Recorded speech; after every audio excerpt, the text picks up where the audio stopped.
Modifications by Ron Kurtz. When I was young and we were poor and I used to gripe about the food, my mother would say, "Eat what's in front of you and be thankful you ain't worse off."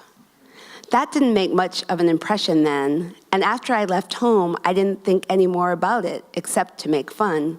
You know how that goes. Then, a few months ago, I had a lot of trouble.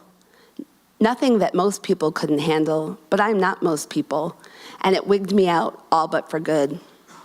The only way I held my junk shop life together was by remembering all the good old rules. So now I honor my father and mother like crazy, go to bed really early, take hundreds of stitches in time, but most of all, I eat what's put in front of me.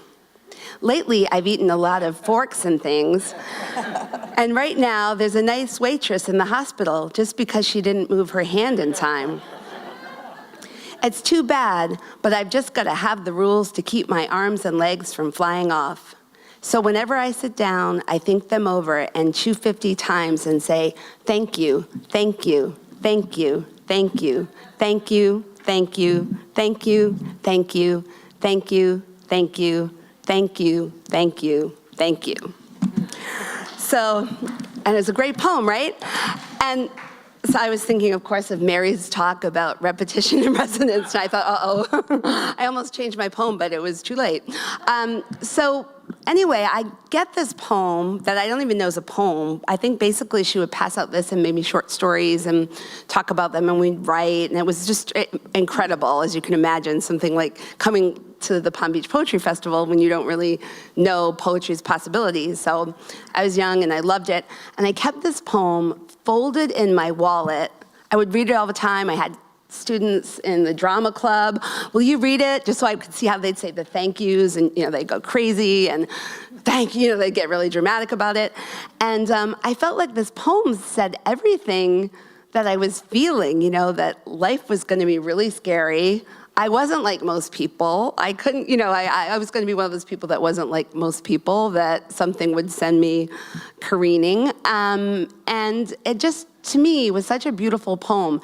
And so I kept it folded in my wallet for years, not really thinking about Ron Kurtz, not knowing who Ron Kurtz was, never heard of him. And then my wallet was stolen. And I thought, oh my God, so now I hope that the person who stole my wallet would read this poem, but I don't know if he or she did, but anyway. So years later, I'm thinking about this poem, but I can't recreate it because unlike Carol, I didn't memorize it, which I should have.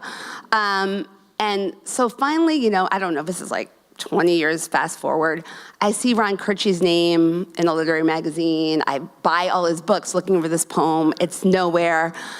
So then email comes around, right? So I'm like, okay, I'm gonna look him up, and I say, I think you wrote a poem that had 13 thank yous at the end. And he said, oh yeah, I did, but I kept no copy of it.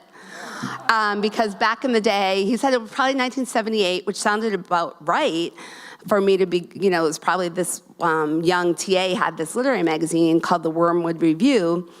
And finally, last year, someone put it up online again, because I just once a year would Google and see if it came up. So I wrote to Ron Kurtz and gave him the link, and he said, yeah, I guess it's not bad.